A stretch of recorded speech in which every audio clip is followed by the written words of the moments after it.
मला पण मजा येईल.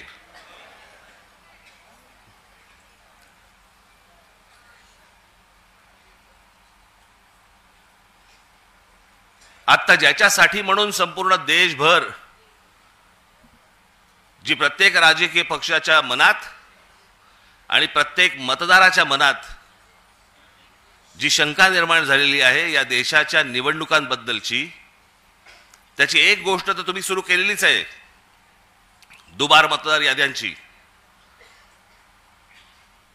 हे दुबार, 3 बार, 4 बार सगळं सुरूच आहेत.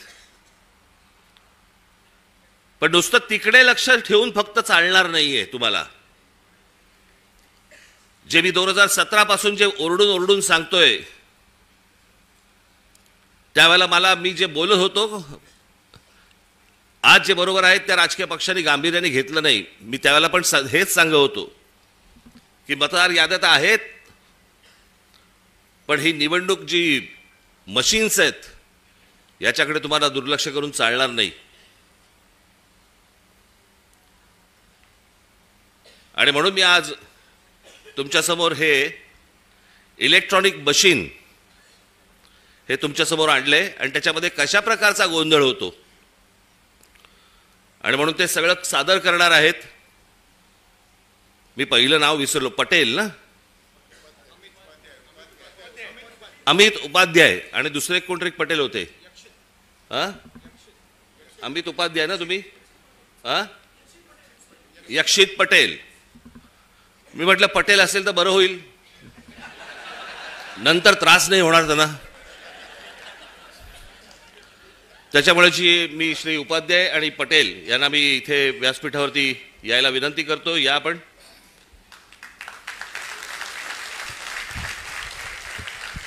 आणि आज संपूर्ण महाराष्ट्राचा सर्व पत्रकार मीडिया इथे आहे. आपणही, मी माझं बोलून झालं की इथे बाजूला जरा थांबणार आहे, त्यांचं पूर्ण झालं की मी परत आपल्यासमोर येणार आहे.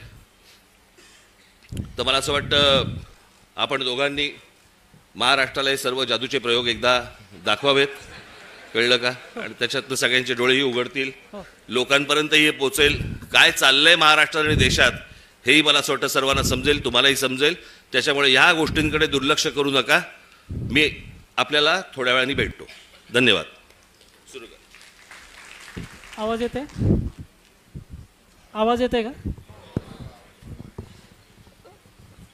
माझं नाव अमित उपाध्याय आणि मी EVM हटाव सेनातर्फे इकडे आमची बनवलेली डेमो EVM मशीन, ही EVM ही जी मशीन आहे ती आम्ही बनवलेली मशीन आहे, ही इलेक्शन कमिशनची मशीन नाही आहे.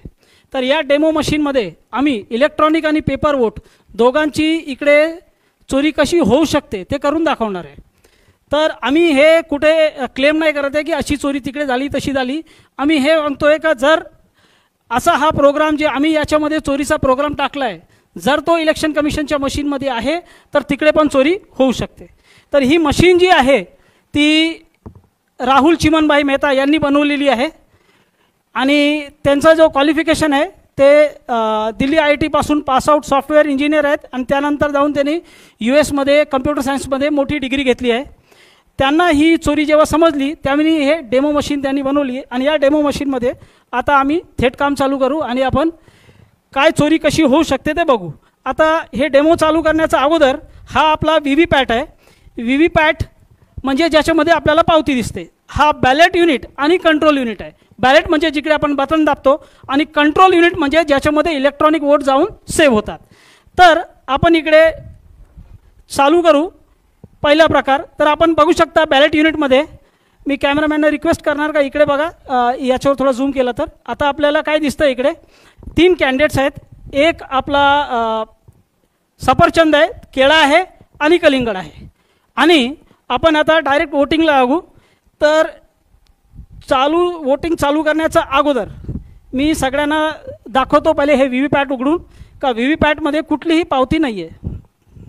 VVPATमध्ये पहिल्यापासून कुठलीही पावती नाही आहे, म्हणजे कुठलीही वोटिंग नाही झाली आहे. तर आपण इकडे आता वोटिंग चालू करू आणि जे आपण वोट करणार त्याची पावती आपण इकडे बघणार आणि मग आपण कन्फर्मेशन करणार का आपल्याला ती पावती दिसली आणि त्यानंतर मग आपण सगळं चेक करणार का पुढे काय होतं.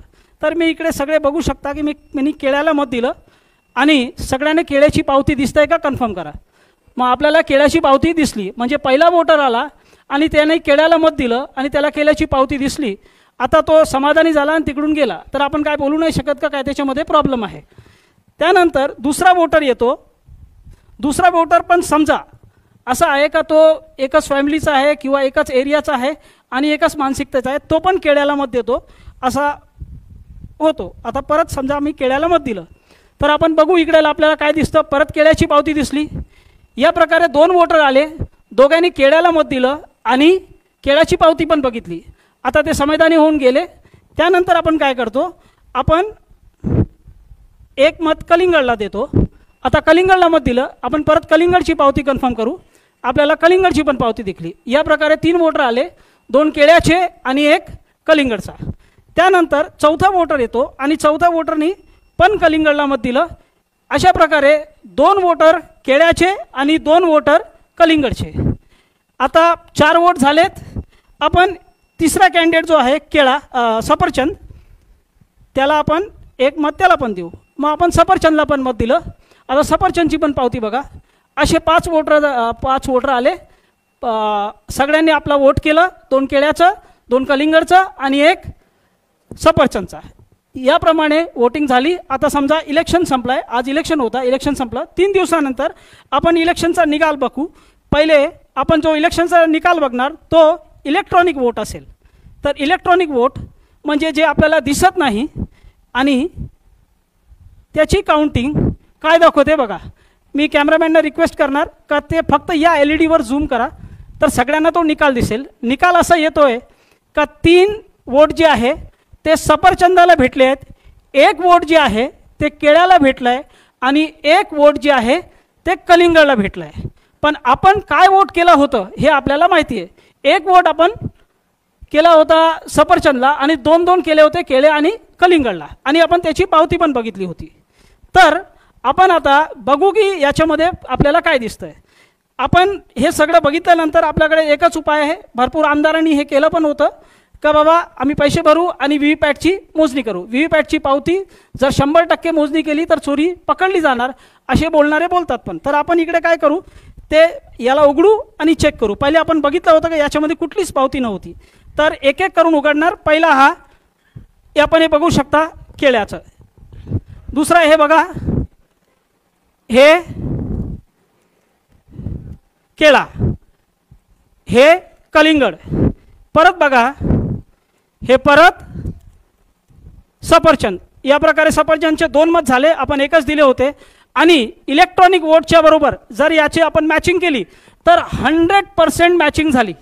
म्हणजे इलेक्ट्रॉनिक वोट आणि पेपर स्लिपचे वोट हे 100% मॅचिंग करून आपला हा प्रोग्राम हा आपल्याला वोट चोरी करून देऊ शकतो. आता हा प्रोग्राम जर इलेक्शन कमिशनच्या मशीनमध्ये आहे तर प्रॉब्लेम आहे, नाहीतर मग आम्ही हे तुम्हाला खेळ दाखवतोय. तर पुढे काय समजायचं ते आपण समजू शकता. आता ही चोरी आपण बघितली. या चोरीला हॅकिंग नाही म्हणत, या चोरीला प्रोग्राम टाकून चोरी म्हणतात. जे आपण ऐकलंय ते हॅकिंग नाही आहे. हे हॅकिंग शिवाय कशी चोरी होऊ शकते ते आपण याच्यामध्ये बघितलं. तर ही चोरी जे झाली ती कशी झाली हे आपण परत समजण्यासाठी परत इकडे वोटिंग स्टार्ट करू आणि बघणार का आपल्याला काय दिसतंय. पहिले आपण बघून घ्या आतापर्यंत कुठली वोटिंग नाही झाली आहे. तर इकडे आपला प्लीज डू वोटिंग म्हणजे 0 वोट आणि VVPAT पण बघतो, याच्यामध्ये पण पावती नाही आहे. तर ही जी चोरी झाली त्याला समजण्यासाठी आपल्याला थोडासा हे VVPATचं माहिती पाहिजे. तर आपल्याला ब्लॅक ग्लासची जर स्लाईड्स आली तर बरं होईल. हे या VVPATमध्ये 2017च्या जवळ असा काळा काच लावला गेला होता. अगोदर जो VVPAT होता त्याच्यामध्ये काळा काच नव्हता. आता हे काळा काच लावल्यानंतर काय गोळ होऊ शकतो हे आपण समजण्याचा प्रयत्न करू. आता मी हा काळा काच काढलाय, काळा काच काढून बाहेर ठेवलाय आणि परत 30 वोटिंग आपण करत बघू. तर परत मी तशीच वोटिंग करतोय आणि आपण बघू शकता की केळ्याची पावती आली, लाईट पेटली, आपल्याला व्यवस्थित केळ्याची पावती दिसते. जेव्हापर्यंत लाईट आहे ती पावती दिसणार. आणि जर हा काळा काच काढला, काळा काच इकडे ठेवला तर आपल्याला काहीच नाही दिसणार. जे दिसणार आहे ते तेव्हाच दिसणार जेव्हा पहिल्यासारखा व्हीव्हीपॅट असेल. पहिल्याचा व्हीव्हीपॅट जो होता त्याच्यामध्ये काळा कास नव्हता. आता काळा कास लावल्यानंतर वोट झाल्यावर पहिला वोट जेव्हा वोट करणार त्याला त्याची पावती दिसणार फक्त लाईट पेटल्यावर. तर ही लाईट जी आहे ती 8 सेकंदासाठी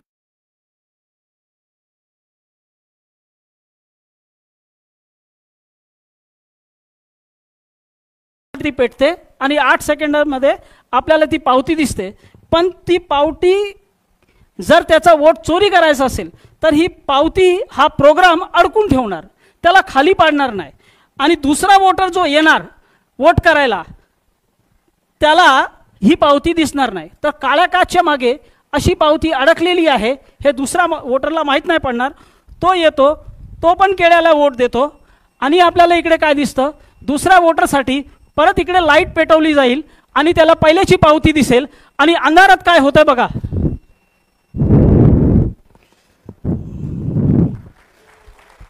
अंधारात काय होत आहे का त्यांनी सफरचंद मारला. मग हा जो कॉम्बिनेशन आहे चोरीचा, त्या कॉम्बिनेशनसाठी हा काळा काच पाहिजे. लाईटची अवधी पहिले 15 सेकंड होती, त्याला 2017च्या वेळी कधीतरी 8 सेकंड केली गेली आणि हा काळा काच लावला.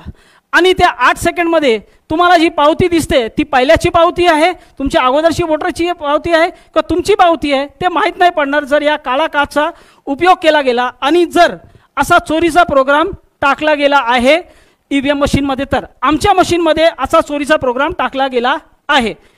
आता आपण हे परत एकदा करून बघू.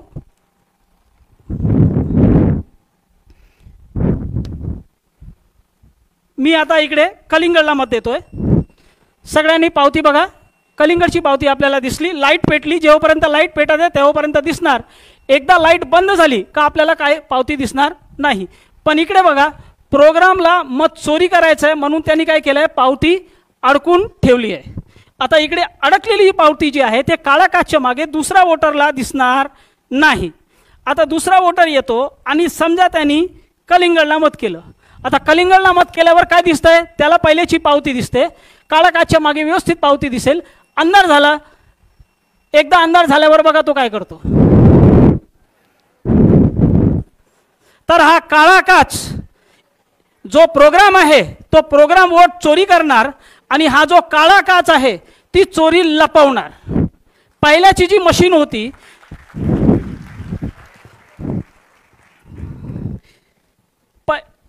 पहिल्याची जी मशीन होती त्याच्यामध्ये हा काळा काच न होता आणि त्याला वापरला गेला होता. आता आपण जर पाहिजे तर याला मॅचिंग करून बघू शकतो. हे बघा, परत मॅचिंग झाली. 2 आपल्याला सफरचंद भेटले, 1 केळा भेटला, 1 कलिंगड भेटला आणि एक वोट जे आहे तो केळ्याचा आणि कलिंगडचा चोरी होऊन सफरचंदला गेला. आपण 4 वोट केले होते. तर याप्रमाणे हा काळा काच जो आहे तो चोरी लपवू शकतो आणि जर चोरीचा प्रोग्राम आहे तर तो चोरी करू शकतो. आता हा चोरीचा प्रोग्राम मी या मशीनमध्ये टाकला आहे. इलेक्शन कमिशनच्या मशीनमध्ये हा प्रोग्राम आहे नाही आहे मला माहीत नाही, सगळ्यांनी आपला गेस करू शकता. तर हा एक प्रकारची चोरी झाली. त्यानंतर जर इलेक्शन कमिशनच्या मशीनमध्ये आपल्याला काळे काचचे पुरावे आहे का नाही आहे हे समजायचं आहे तर आपण हे बघू शकता. हे जून 2017च्या अगोदर या बाजूचा आपण बघू शकता. हा जो काच आहे तो ट्रान्सपरंट आहे, पारदर्शक आहे. त्याच्यामध्ये 15 सेकंडसाठी लाईट नाही पेटली जरी किंवा 8 सेकंड जरी लाईट नाही पेटली तर पावती येताना थांबताना पडताना सगळं व्यवस्थित दिसणार. पण हा काच जो आहे त्या काचाचा मागे जेव्हा लाईट असेल तेव्हाच दिसणार आणि लाईट किती पेटायची, किती वेळ पेटवायची आहे ते डिपेंड करणार प्रोग्रामवर. मग प्रोग्राम जर याला 8 सेकंडसाठी पेटवणार तर मग या प्रकारे चोरी होऊ शकते. तर आता आपण अजून जे थोडेसे पटापट पुरावे बघून घेऊ. तर हे एक व्हिडिओ आहे, ओरिजिनल ईव्हीएम मशीनमध्ये वोटिंग झाली होती.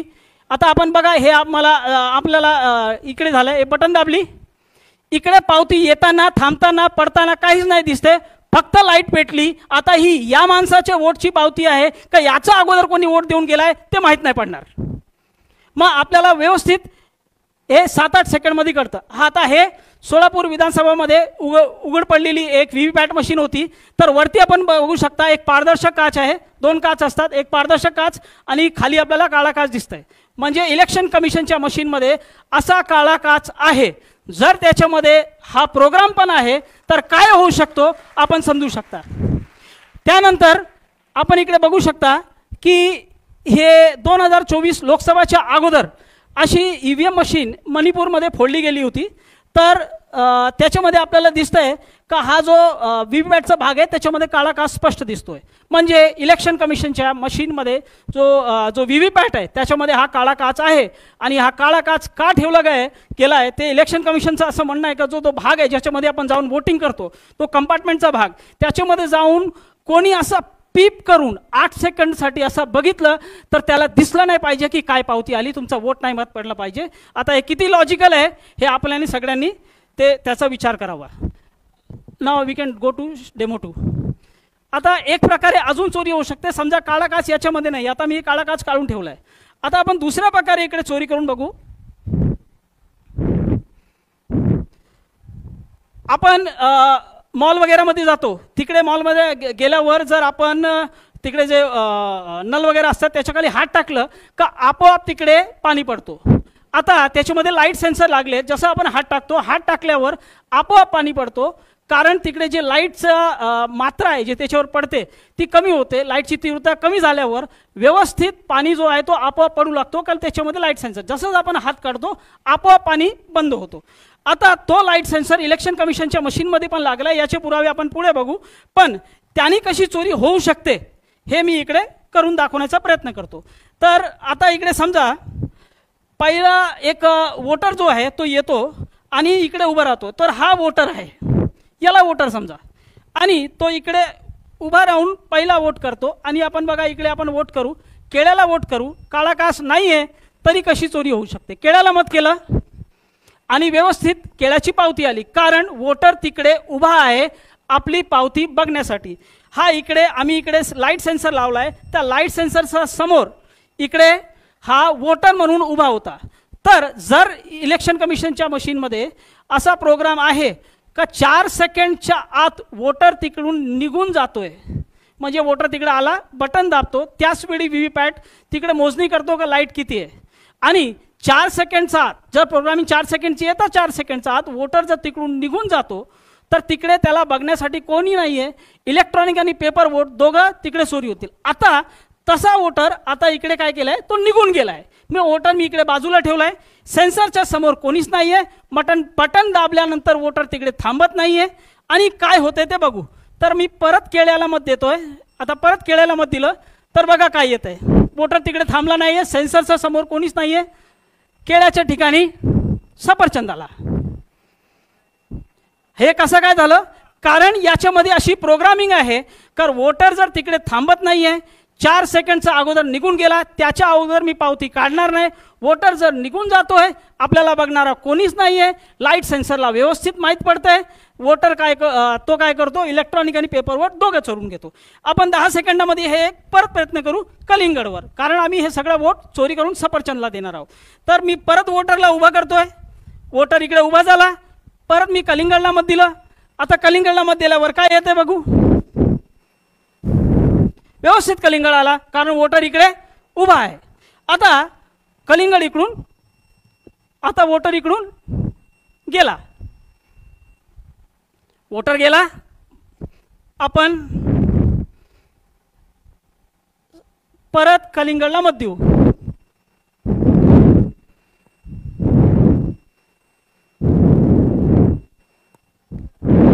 सफरचंद. तर हा प्रोग्राम चोरीचा आहे, पण त्या प्रोग्रामला जी मदत पाहिजे तर याच्यामध्ये लागलेला लाईट सेन्सरची पाहिजे.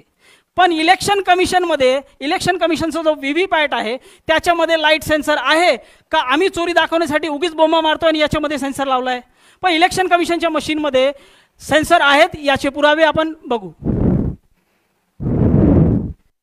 हे इलेक्शन कमिशनचा स्वतःचा मॅन्युअल आहे, त्यांनी आपल्या हातातून लिहिलेला मॅन्युअल आहे.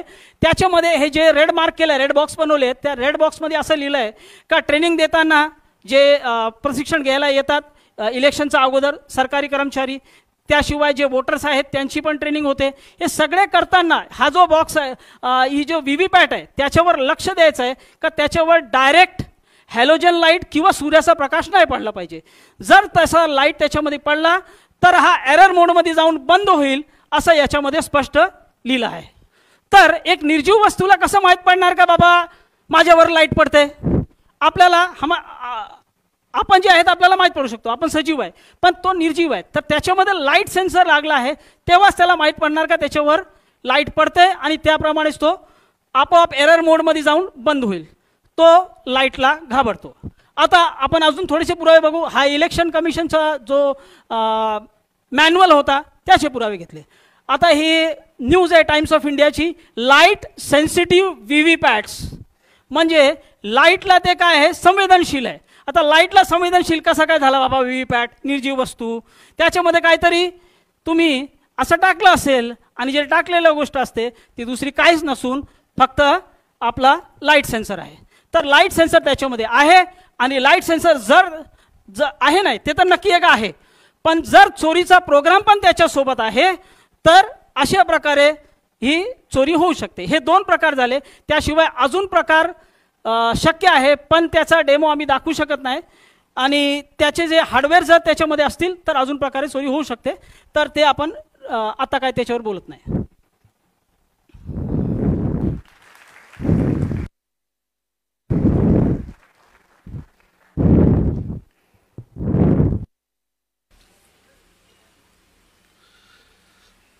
पाहिलंत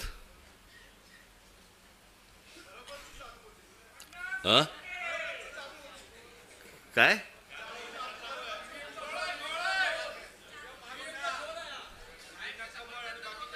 म्हणून तुम्ही जर लक्ष नाही दिलं ना तर हातात केळच येणार.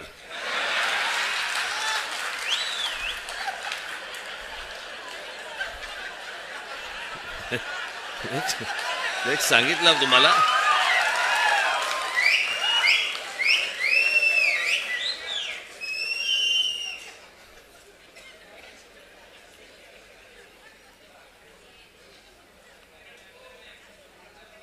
हे आपण गेले अनेक वर्ष आपण ही ओरडून ओरडून सांगतोय.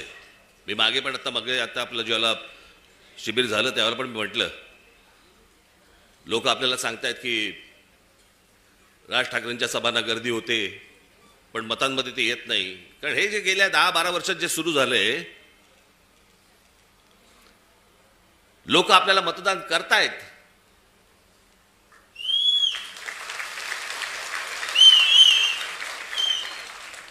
पण या सगळ्या भानगडीमधनं आपल्याला दरवेळेला पराभव पत्करावा लागतो. अनेकांना वाटेल की बाबा मी काहीतरी कारण देतोय. कारण काय द्यायची, अख्खा देश बोंबलतोय. आणि या सगळ्या प्रक्रियेमधनं मग सत्तेमध्ये यायचं आणि मग हवी तशी सत्ता राबवायची. बरं, आपण काय सांगतो आहोत त्यांना? आपण त्यांना सांगतो आहोत मतदार याद्या स्वच्छ करा. 5 वर्ष निवडणुका झालेल्या नाही आहेत या महाराष्ट्रामध्ये स्थानिक स्वराज्य संस्थांच्या. मतदार याद्या स्वच्छ करा. अजून 1 वर्ष लागलं तरी चालेल, 1 वर्षाने निवडणुका घ्या, काय फरक पडतो? आणि उद्या मतदार याद्या ज्यावेळेला स्वच्छ होतील त्यावेळेला ज्याचा विजय होईल, ज्याचा पराभव होईल, आम्हाला मान्य आहे. उद्या आज जे सत्तेवरती आहेत त्यांचा जर समजा विजय झाला, मतदार याद्या पूर्ण पारदर्शक झाल्यानंतर, आम्हाला मान्य आहे. पण ह्या सगळ्या गोष्टी सगळ्या लपवायच्या आणि लपवून लपवून लपवून लपवून त्याच्यातनं निवडणुका घ्यायच्या. मॅच तर फिक्स आहे भाई. ज्या वेळेला मॅच फिक्सिंग आपल्या क्रिकेटमध्ये ज्या वेळेला झालं त्यावेळेला अझरुद्दीन पासून सगळ्या लोकांना त्यावेळेला काढून टाकलं होतं. जडेजापासून काढलं होतं ना. इथे कोणालाच काढत नाहीत.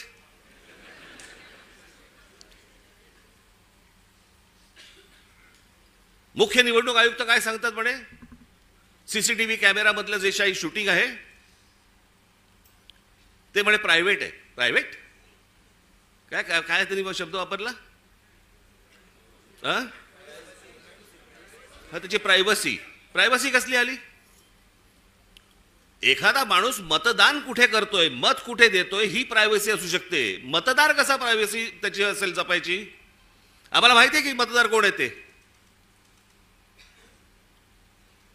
जे पटत नाहीत, जे पचत नाहीत असे कोणते तरी उत्तर द्यायची आणि त्या सगळ्या भानगडीमध्ये या सगळ्या निवडणुका घ्यायच्या आणि मग सत्तेमध्ये आल्यानंतर वेडवाकडं कसंही वागायचं. जे मी त्या दिवशी तुम्हाला सांगितलं तसं या सगळ्या राज्यांवरती, ह्या सगळ्या शहरांवरती त्यांचा सगळ्यांचा डोळा आहे. बाकीचे सगळे तर गेलेच आहेत घरंगळत.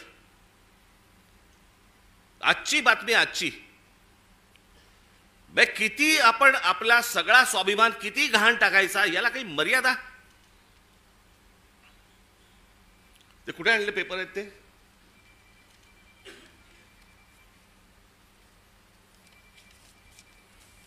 म्हणजे हा मनात ह्यांचा विचार येतो कसा? ही आजची टाइम्स ऑफ इंडियाची बातमी आहे, इंडियन एक्सप्रेसची बातमी आहे आणि मला असं वाटतं ती कुठचं दुसरा वर्तमानपत्र, दिव्य मराठी. बाकीच्या वर्तमानपत्रामध्ये मी शोधत होतो पण त्याचा GR देखील आलाय आणि हे एकनाथ शिंदेचं खातं. काय करतायत हे जर ऐकाल ना, नाही तुमची तळपायाची आग मस्तकात गेली तर सांगा मला. नरेंद्र मोदींच्या 75व्या वाढदिवसानिमित्त टुरिझम डिपार्टमेंट महाराष्ट्रामध्ये काही टुरिझमचे स्पॉट काढतायत आणि त्याची केंद्र, काय त्याचं नाव काय दिलंय, नमो केंद्र, नमो टुरिझम सेंटर्स. ही नमो टुरिझम सेंटर्स कुठे काढतायत? शिवनेरीवर, रायगडावर, राजगडावर. जिथे फक्त आमच्या महाराजांचं नाव असलं पाहिजे इथे हे टुरिझमचे आता सेंटर्स काढायला निघालेत. मी आत्ता सांगतोय, सत्ता असो नसो, वर नाही, खाली नाही, आजूबाजूला नाही, कुठेही नाही,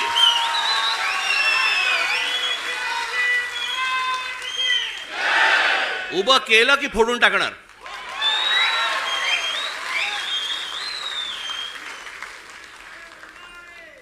मला स्वतःला मुख्यमंत्री करा म्हणून किती लाचारी करायची? बरं, हे वरती पंतप्रधान देखील माहिती नसेल की खाली काय चाटुगिरी चालू आहे.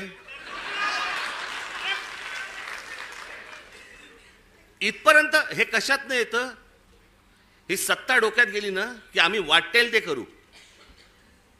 शिवाजी महाराजांचे गडकिल्ले असू देत तर काही असू देत, मला मुख्यमंत्रीपद मिळालं पाहिजे, मला सत्ता मिळाली पाहिजे, मला जे समोर दिसेल ते मला मिळालं पाहिजे.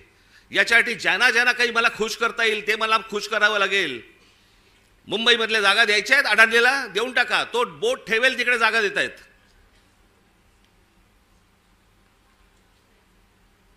हे सगळं येतं सत्तेतून, सत्ता येते याच्यातून. म्हणून तुम्हाला बारीक लक्ष ठेवायला लागणार आहे. आणि याच्यासाठी म्हणून तो आपला उद्याचा 1 तारखेचा आपण मोर्चा काढतो आहोत. दणदणीत मोर्चा झाला पाहिजे, दिल्लीपर्यंत कळलं पाहिजे महाराष्ट्रामध्ये काय आग पेटली आहे ती.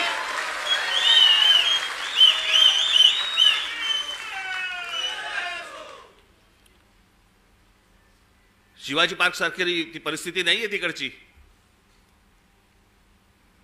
त्याच्यामुळे तिकडे बसेस किती तिकडे जाऊ शकतात वगैरे मला माहिती नाहीये. पण माझी तुम्हाला, माझ्या खास करून माझ्या महाराष्ट्र सैनिकांना, मी आज हे आमचे चॅनलचे सगळे बांधव भगिनी आले त्यांच्या मार्फत मी माझ्या सर्व महाराष्ट्रातल्या सर्व मतदारांना, माझ्या महाराष्ट्र सैनिकांना सर्वांना मी सांगतोय की या मोर्चात सामील व्हा. महाराष्ट्रामध्ये काय प्रकारचा राग आहे हा या मोर्चामध्ये तुम्ही दाखवा. तो व्यक्त करण्यासाठी म्हणून तुम्हाला तिकडे यावं लागेल, सर्वांना यावं लागेल. आज नोकरी होती, बॉसने नाही सांगितलं, बॉसला मारा.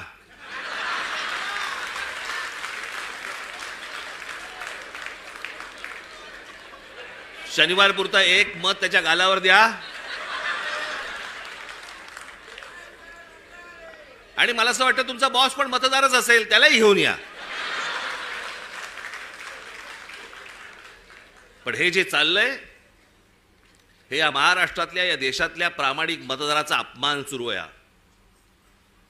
तो मतदार उन्हातानामध्ये रांगेमध्ये उभा राहतोय, त्यांना ज्याला हवंय त्याला तो मतदान करतोय.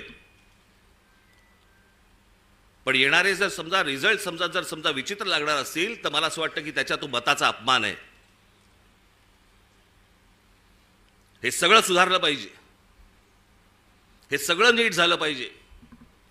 या देशातल्या निवडणुका पारदर्शक पद्धतीने झाल्या पाहिजेत. उद्या जय कोणाचा पराजय कोणाचा आहे ते निवडणुकीनंतर बघता येईल, पण निवडणुका तरी पारदर्शक झाल्या पाहिजेत. अहो हे मशीन्स तर कुठेच नाहीत जगात.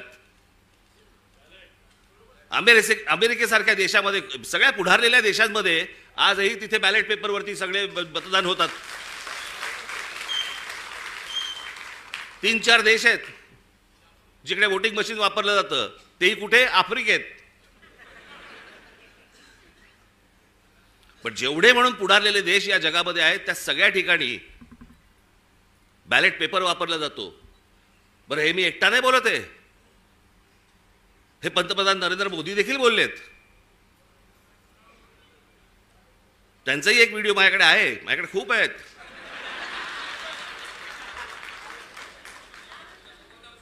पण मला असं वाटतं की ही गोष्ट तुम्ही सर्वांनी गांभीर्याने घेणं गरजेचं आहे. परवाचा मोर्चा झाल्यानंतर तुम्हाला प्रत्येकाच्या यादी, आज सर्व इथे शाखाध्यक्ष आणि सगळेच मुंबईचे, ठाण्याचे, नवी मुंबईचे अनेक जण आलेले इथे, घराघरामध्ये जा, तुम्हाला चेहरे कळले पाहिजेत. आमचा गजानन कुठे गेला? काळे गजानन, हे आमच्या गजानन दे. काल एक गोष्ट शोधून काढली तिकडे. नवी मुंबई महानगरपालिकेचे आयुक्तांच्या बंगल्यावरती आयुक्ताच्या बंगल्यावरती 550 मतदारांची नोंदणी आहे. नवी मुंबई महानगरपालिकेच्या आयुक्ताच्या बंगल्यावर. तुझ्या इकडेच का काय? आता मला आठवत नाही, मला परवा दिवशी कुठेतरी एकाचा पत्ता सुलभ शौचालयाचा आहे. चला, बसला असताना सही घेतली काय?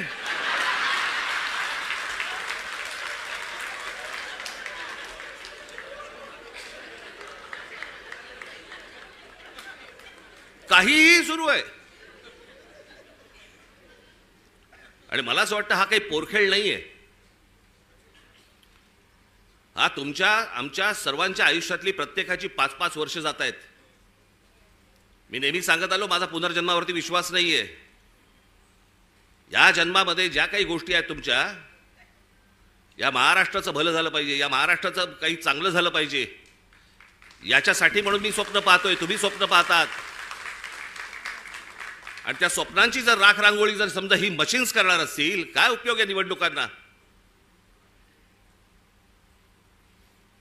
आणि म्हणून मला तुम्हाला फक्त सांगायचं आहे की परवाच्या मोर्चाला तर दणदणीतपणे तुम्ही याच, पण त्याच्यानंतर घराघरामध्ये जाऊन तुम्हाला चेहरे कळले पाहिजेत, कोण मतदार आहेत, कोण उतरतायत, कोण जात आहेत. हे प्रत्येक ठिकाणीचे सगळे दुबार बिबार भरलेत, हे सगळे नष्ट केले पाहिजेत. आणि अत्यंत चांगल्या पद्धतीने या महाराष्ट्रामध्ये निवडणुका झाल्या पाहिजेत. बाकीच्या ज्या काही कायदेशीर ज्या काही गोष्टी करायच्या आहेत त्या चालू आहेत, ते करणं सुरूच आहे. तुम्हाला 1 तारखेला अनेक गोष्टी समजतीलच काय काय पुढे सुरू आहे ते. आणि टप्प्याटप्प्याने आपल्याला पुढे जायला लागेल. ही एक खूप मोठी लढाई आहे, ही आपल्याला सर्वांना एकत्र लढावी लागेल, महाराष्ट्राला लढावी लागेल. प्रत्येक वेळेला महाराष्ट्रानेच पहिलं पाऊल पुढे टाकलेलं आहे, यावेळेला देखील पहिलं पाऊल महाराष्ट्रच टाकेल. आणि म्हणून तुम्ही सर्वजण मोठ्या संख्येने येत्या 1 तारखेला आपण दणदणीत पद्धतीने सर्वजण तिथे हजर राहाल अशी एक आशा अपेक्षा बाळगतो. मग अशी म्हटल्याप्रमाणे तिकडे बसेस सगळं किती होऊ शकणार आहे मला माहिती नाही आहे, कारण शक्य नाही होणार. त्याच्यामुळे मी स्वतः लोकलने येणार आहे.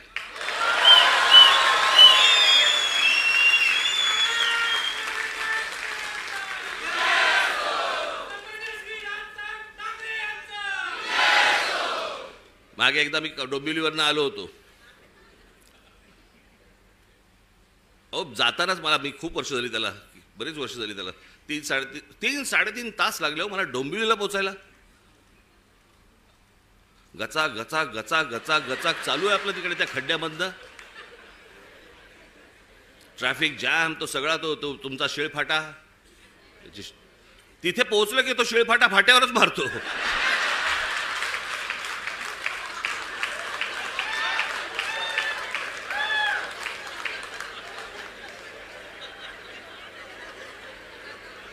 मग मी तिथनं येताना विचार केला, म्हटलं नाही आपण जरा ट्रेनने जाऊ आता परत. बाबा माझी काय परत आता तयारी इच्छा नाही म्हटलं. गेलो तिकडे. मग आमचे हे सगळे पत्रकार बांधव, एक गर्दी तिकडे. बरं तोपर्यंत त्यांना माहीत नव्हतं मी रेल्वेने प्रवास ह्याच्या अगोदर केलाय तो. मी जवळपास 2 वर्ष मी जे स्कूल ऑफ आर्टला जाताना मी हार्बरने जायचो. त्याच्यामुळे डबे कुठचे येतात वगैरे मला नीट माहिती होतं. मी उभा होतो, गाडी हळू झाली, मी बघितलं लेडीज डबा, महिलांचा डबा होता. हे सगळेजण ताबाताबात होते, सगळे कॅमेरे बिमेरे पत्रकार सगळे. मी आपलं जाताना फक्त एवढंच केलं, हे सगळेजण त्या महिलांच्या डब्यात शिरले, मी मागच्या डब्यात शिरलो.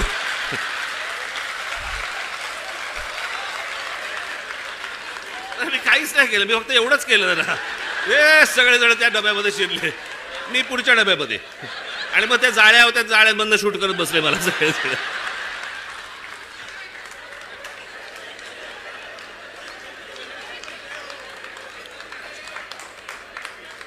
असो, तर मला काय सांगायचंय माझ्या पत्रकार बांधवांना समजलं असेल. 1 तारखेला विनाकारण गर्दी करू नका. तर मी 1 तारखेला तिकडे येणार आहे. रेल्वेने मी खूप अगोदरच पोहोचणार आहे तिथे, लवकर येऊन थांबणार आहे तिकडे. कुठे थांबणार ते सांगणार नाही तुम्हाला, पण अगोदर येणार. तुम्ही सगळेजण जोरदार तयारीला लागा. 1 तारखेला तर या, पण त्याच्यानंतर प्रत्येकाला घराघरामध्ये जाऊन सर्व मतदारांना आपण भेटा, त्यांच्याशी बोला, मतदार यादीमधलं नाव सगळ्यांची चेक करा. आणि मग जेव्हा कधी निवडणुका होतील, जेव्हा कधी काय होतील, त्यावेळेला आपण निवडणुका लढू. तोपर्यंत आज जे पाहिलंय ते घराघरापर्यंत पोचवा. धन्यवाद. जय हिंद, जय महाराष्ट्र.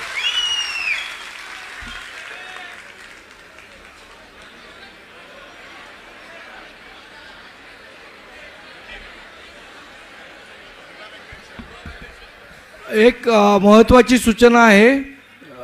पुरुष विभागाध्यक्ष तसंच तिन्ही उपशहराध्यक्ष यांनी बाजूला येऊन थांबायचं आहे. मुंबईचे पुरुष विभागाध्यक्ष आणि तिन्ही उपशहराध्यक्ष यांनी बाजूला येऊन थांबायचं आहे. आणि या मेळाव्याची सांगता आपण राष्ट्रगीताने करणार आहोत, तरी सगळ्यांनी थांबायचं आहे. अविनाश जाधव आणि राजूदादा पाटील यांनी सुद्धा आणि गजानन काळे यांनी सुद्धा येऊन थांबायचं आहे.